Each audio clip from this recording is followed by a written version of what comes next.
I am Ferdinand Marcos, and I am the President of the Republic of the Philippines. I stand today on behalf of 110 million Filipinos. Hi everyone, hello universe, it's me again. Shout out sa inyo mga kababayan. But anyway, meron tayong upload videos updates. Nako mga besa, ito nagsalita si Senator Lacson tungkol dito sa sinabi po ng mag-amang Marcolita. At ito naman si Marcolita, alam niyo po no, na talaga namang binatikos ng taong bayan, mga kababayan, except lang yung mga DDS. So, si Senator Lacson nagbabala, mga kababayan. Dapat ito, titingnan dapat ni Marcolita itong isang story ng Spratly Islands, mga kababayan. Dahil nga 'di ba sinabi ni Marcolita, i-give up na lang itong Kalayaan Islands, mga kababayan. Pero ito mayroon po tayong resibo dito. At tungkol dito sa Spratly Islands, kung ano po yung story ng Spratly Islands or history, dapat ganun din po sa Kalayaan. Pareho lang po yun sa tingin ko Ito, magkomento lang po kayo guys. Basahin po natin para kompleto detalyado. Ang sinabi ni Senator Lacson dito, tingnan nyo. Sabi niya po dito, Lacson nagbabala sa mga homegrown traitor ng Pinas. Sino bang mga traitor sa Pilipinas, guys? Di ba? Sino bang traitor na gustong ibenta yung pag-aari ng Pilipinas na matagal nang inalagaan at may mga Pilipinong nakatira? Di ba? Sino nga ba? Alam nyo naman yan Sabi po dito ng Abante News Online TNT, February 8, 2026. Sabi niya po dito guys, para kompleto detalyado. Ayan, basahin po natin para kompleto detalyado. Sabi po dito mga kababayan, nagbabala si Senate President Pro Tempore Panfilo Ping Lacson itong Sabado laban sa mga tinawag niyang homegrown traitor o mga Pilipinong handang ibinta ang Pilipinas kapalit ng pansariling pakinabang. Tama po yan. Ito po lagi nating sinasabi guys. How much more pag maging presidente si Sara Duterte, baka hindi natin namalayan yung buong Palawan bininta na pala o sinuko, 'di ba? Parang ganun ang dating sa akin, in my own opinion talaga. Ayon kay Lacson, ang ganitong mga traidor kasama ng technical intelligence ang pinakakaraniwang pinanggalingan ng impormasyon sa geopolitics. Grabe no? Matindi ito guys Tuloy. In geopolitics, the most common sources of information are technical intelligence and homegrown traitors who are willing to sell their country in exchange for what if for them. Tama yun. In intelligence operation, it is called recruitment in place. Sabi ni Lacson sa kanyang post sa X na dating Twitter. Grabe, recruitment in place. Matindi ito mga kababayan. Medyo, alam nyo, kaya magiging matalino talaga tayo sa pagpili ng mga bagong kandidato sa darating na sa 2028. Totoo po yan. Delikado tayo dyan mga bes. Pag sila po ang makabalik sa palasyo, nako, ewan ko lang kung anong mangyayari sa bansa na ito. Marinding tinutulan ni Lacson ang mungkahi na isuko ang Kalayaan Islands Group na anyay walang pinagkaiba sa pagsuko ng Luzon o maging ng buong Pilipinas. Tama, 'di ba? Yung sinasabi natin, once na isinuko mo yan, yung isang part ng Pilipinas, mga kababayan, parang buong Pilipinas kasama mga Pilipino, bininta mo na. Kaya minsan, hindi lang minsan, no? Ako'y naniniwala dun sa sinabi ni dating Associate Chief Justice Carpio na isinuko ni Digong yung Ayungin Shoal. Wow, grabe. At naniniwala din ako doon sa sinasabi ni Pangulong Marcos Jr. Na secret agreement between the Duterte admin at saka ng China. nung panahon na yun. Oh, see, mga bes, ba't kaya alam ng Pangulo yun? 'Di ba? Malay natin, mamaya may siwalat yan. Nakaw, talaga naman. Laking ano yan, laking ika nga ang galing ang laking pasabog, ika nga. Sabi niya pa dito, sa pagdinig ng Commission on Appointments noong nakaraang Miyerkules, kinontra ni Lacson ang mungkahi ni Senator Rodante Marcolita na isuko ang Pilipinas, ang KIG sa pamamagitan ng pagbanggit sa matagal ng umiiral na legal na prinsipyo na sumusuporta sa pagmamay-ari ng Pilipinas sa KIG. Oh, 'di ba? Alam niyo mga kababayan, sa totoo lang, kahit siguro kayo, witness kayo sa mga nangyayari in the past dekada na. Mayroon bang mga isyong ganito na isang senador, isang mababatas, sasabihin isuko na lang sa ibang banyaga dahil sakop nila? Wala tayong narinig na ganun, di ba?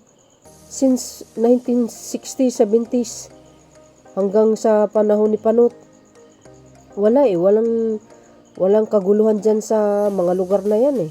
Tahimik ang Pilipinas. Pero bakit nung dumating si Digong, nagkandalit-silit. Ang dami natin natuklasan, ang dami natin nalaman. Di ba? Bakit kaya tayo'y hinaharas ng China Bissell? Hindi kaya may dahilan? Baka totoo yung sinabi ng Pangulong Marcos Jr. na may secret agreement. So, kung bakit sila nang haras dyan? Kaya, di ba sabi ko, hindi naman siguro sila basta-basta mangharas kung wala silang may pinanghawakan, di ba? Yun lang yun eh. Kaya ako naniwala ako dun sa secret agreement na sinabi ng Pangulong BBM eh. What if, like for example guys, may, alam ng Pangulo, tapos bigla niyang isiwalat. Nako, paktay tayo dyan. So sabi dito, ipiniliwanag niya na ang abogado at ang adventurer. Ayan, ito yung sinabi ko, 'di ba? Ito po yung history. History to guys Ipinaliwanag niya na ang abogado at ang adventurer na si Tomas Kluma ang nakatukla sa Spratly Islands at sinakop ang mga ito sa ilalim ng prinsipyo ng res nullius, kung saan ang sinumang makatuklas at makapanakop sa lupain ay ikinikilalang may-ari. Oh, really? Wow. Nito, kaulaunan isinuko ni Kluma ang pagmamay-ari ng nasabing lupain sa pamahalaan ng Pilipinas. You see, mga bes? You see? Di wala naman talagang pagkakaiba sa kalayaan ng islands at saka sa Spratly. So, ibig sabihin sa atin yan. 'Di ba? Wow. History yan tungkol dito sa Spratly Islands na ito. 'Di ba? Ibang islands din naman yan, 'di ba? Correct me if I'm wrong. So dahil dito, 'di ba? Hindi mo pwedeng isuko ang isang isla na dekada na po nakatira ang mga Pilipino diyan. Ngayon, aayusin ng Marcos administration, lalagyan ng mga mga airport, 'di ba? Lalagyan ng mga university or ano pang ilalagay diyan, hospital para hindi na sila tatawid, 'di ba? Matagal na mga Pilipino diyan, dekada na. 60s, 70s, 80s hanggang 20s. Until now. May mga paaralan na kaya diyan. Correct me if I'm wrong. May mga sundalo diyan, no? Bakit isusuko natin? Anyari kay Marcolita? Ang dami po kayang guys, mga netizen na umalma. Talagang kinuyog si Marcolita sa mga page. Nakita mo sa comment section, ako po, talaga naman. Sabi nga ng iba, bayaran daw siya ng chikwa. I don't know guys, I'm just saying, Kasi nakita ko sa mga comment section yan. Sa mga page, kung saan-saan, baka minsan naisip ko na maniniwala na ata ako. Di ba? Sa kasalukuyan, may mga Pilipinong nanirahan sa KIG, isang bayan sa Palawan na binisita, ika nga. Palawan na binisita ni Senator Lacson noong 2021. You see, mga bes? Wow, grabe. Oh, tingnan nyo yung history ng Sparkle. Oh, so, ibig sabihin naman talaga, yung kalayaan is para sa Pilipinas po yan. Ayungin, Shoal, or WPS. Nako, ang nakakalungkot ano, binuto ng taong bayan, tapos ganun lang pala. Ang kanyang sasabihin. Siyempre, hindi mo maiwasan sasabihin mo, parang mas pinanigan yung kabila kaysa sa sarili niyang bansa. Wow, grabe. Yan ang iniisip ko minsan, what if pag si Luz tayo maging pangulo, baka mas malala ang mangyari sa Pilipinas. Sa Pilipinas, baka kamukat-mukat mo, bininta na pala tayo, di kayo naloka. Diba? Ito si Marcolita, laban bawi eh. Oh, totoo yun. Kayo, mga kababayan, masasabi nyo. Hindi lang yan, ito pa. Oh, tingnan nyo yung sinabi ni Marcolita, mga kababayan. Tingnan nyo nga. Laban bawi. Oh, may video naman tayo dyan inuna. Kaya lang siyempre, idudugtong natin dito sa sinabi ni Senator Lacson na i-give up talaga ni Marcolita para walang gulo. Wow, sino bang nanggugulo, mga kababayan? Ang tanong. Di ba yung mga Chinese busy lang? Tayo kalmado lang eh. Never tayo nagpurbok, guys. Ang mga China busy lang talaga. Ang may sakit dyan. Oh, di ba? Sabi niya, tingnan niyo. Ewan ko, di ko alam kung ulyanin ito o na makakalimutin eh. Dapat pag makakalimutin, lumayas na sa Senado. Kasi kung ano na pinagsasabi, February 4, 2026. Oh, we will offer our lives for something that is not even in our EEC. Wow. Grabe. Kiniklaim niya talaga. Na hindi talaga sakop natin. Kumusta naman kaya yung mga Pilipino doon na nakatira dekada na? Hindi pa siya senador, baka hindi pa siya mambabatas, nandoon na sila nakatira. Kumusta na kaya yun? Ano yun, thank you very much na lang? Palayasin na lang sila? Kasi susunod tayo sa utos ni Marcolita dahil may umutos sa kanya. Sino kaya? Di ba parang ganun ang dating Ang gagawin natin para madali, i-give up natin ang KIG. I-give up. Bakit mo i-give up? Sino makikinabang? Sino pa nga ba? Di Chihuahua. Di ba? Ito. Sabay bawi niya. February 6, 2026, hindi ko sinabi na ipamigay natin ang KIG, Kalayaan Island Groups. Ano naman yung sinabi mo, give up na lang natin. Di ba? Para madali. Wow. Ano yan? Ano yan? Parang bagay lang na madali mong ibigay tapos okay lang. Kahit hindi mo na kukunin uli. Huwag mo nang bawiin. Kasi walang kwenta. Wow. Parang ganun ang dating, no? So, do you think papayag ang bansang Pilipinas? Siyempre hindi, no? Even the president. Nako, kung gaano niya kaingatan yan. Tapos ganyan, ikaw pa. Na isang mambabatas, isang Pilipino, abogado ka pa naman din. Nakakalungkot yung ganito, guys. Totoo yun. Ito yung sinabi ni Senator Lacson na tungkol dito sa anak ni Marcolita. Yung sinabi ni Senator Lacson, pahayag na gawing bahala sa kanyon ang isang Coast Guard spokesperson at ilang senador. Wala yan sa lugar. Binati ko si Senator Ping Lacson ang paggamit ng mga ad hominem o personal na atake laban sa mga opisyal at mambabatas na nanindigan para sa Pilipinas sa usaping teritoryo laban sa China West Philippine Sea. You see, guys, i-give up, sabi ni Marcolita. Kanino? Di yung i-give up mo, wag mo nang kunin, hayaan mo na lang. Siyempre, sasaluin ng China. Diba? Ang saya-saya ni Marcolita pag ganun. Kaso hindi naman pwede, hindi naman papayag ang Pilipinas. Handa tayo makipaglaban. Subok na tayo sa pakikipaglaban, guys. Remember that. Diba? Pero I hope hindi na maulit-ulit. Kasi pag nangyari yan, walang mangyayari sa atin. Kawawa lang tayo. Yung mga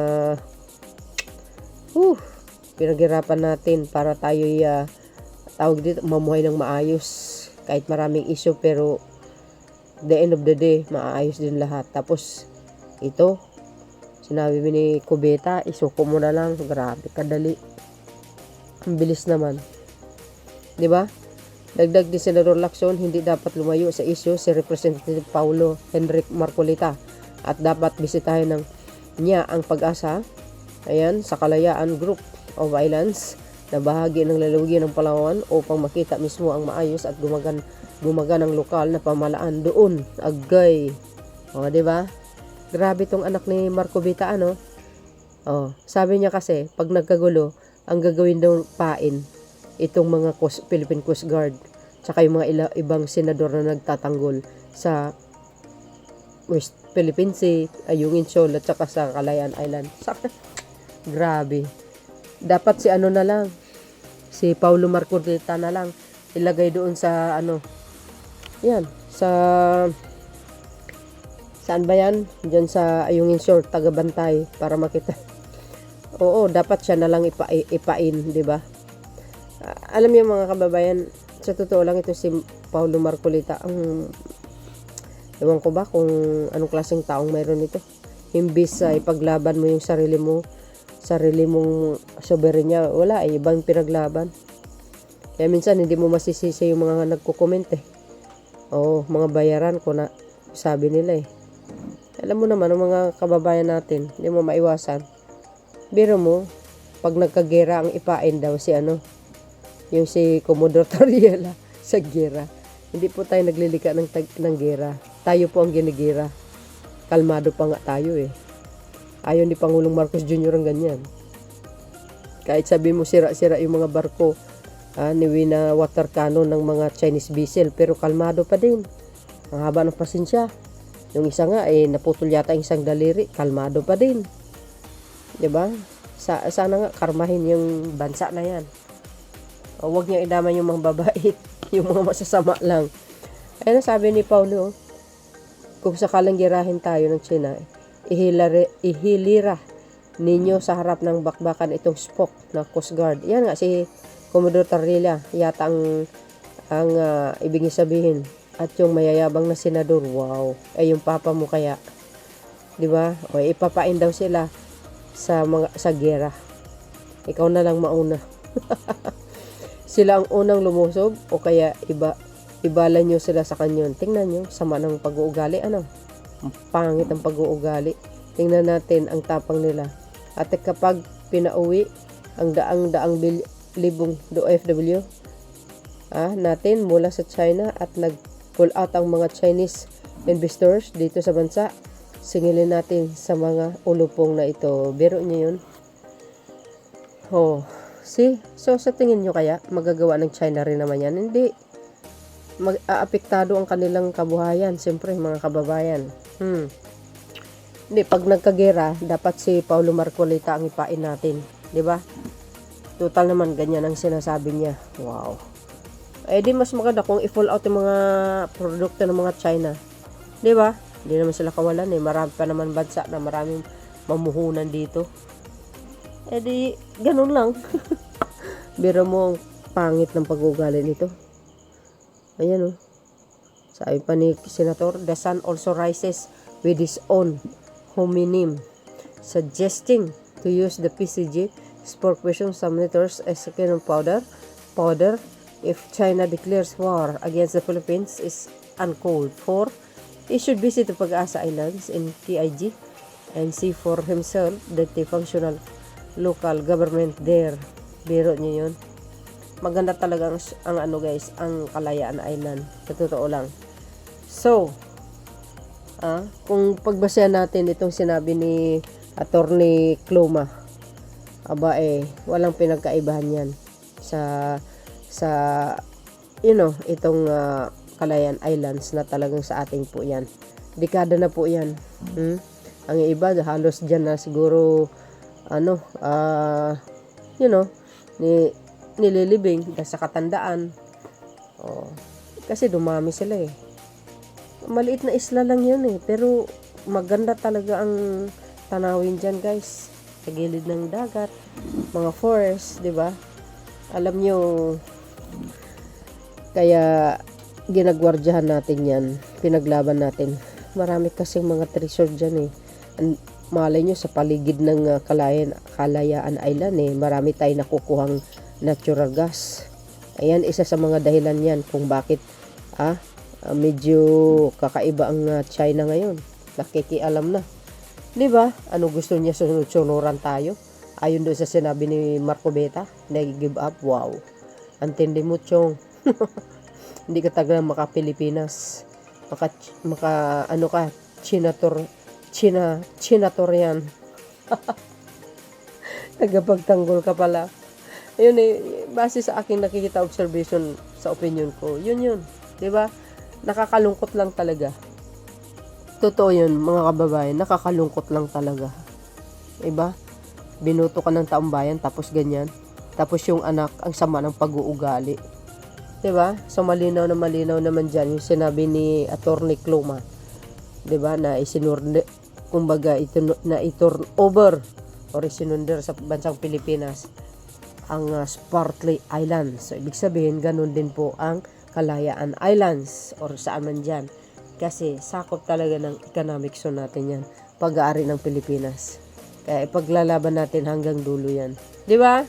So yun, mga kababayan. Even the Palace. Si Pangulong Marcos Jr., alam nyo naman kung gaano kahalaga sa kanya yan. Ipinagtanggol niya yan sa international forum. Through diplomatic protest. Nakikiusap siya. Hindi siya nakipag-away. You know, we are not provoking China, guys. Pagdating sa pangaras nila, wala, kalmado talaga yung mga PCG natin Ayaw kasi natin ng away. Ang nang-away lang sa atin, sila, inaaway tayo mga masasakit na salita, parang ina-underestimate talaga ang Pilipinas maliit ang pagtingin Pero wag nyo kami subukan kasi kahit maliit na bansa ito, handa kami lumaban. Oo, kasi nako, 'di ba? Alam din naman 'yun, dumaan tayo minsan. Sanay na tayo sa mga pakikipaglaban in the past. Pero siyempre, ang wish natin hindi mangyayari 'yun. Never happen again, 'di ba? Hindi na. Pero kung talagang, halimbawa, kung talagang hinaharas tayo ng husto, ginugulo tayo, hindi naman siguro tayo papayag, guys. Lalaban tayo hanggang sa dulo. Matatapang ang mga Pilipino, lahi na Lapu-Lapu, Andres Bonifacio, Agay. 'Di ba, mga beswa? So yun, kayo, anong masasabi nyo, mga kababayan? Kayo nang bahalang humusga. See you again when my next upload. Bye bye bye and babus. God bless Philippines. There's more, guys. Follow me and likes. Bye everyone.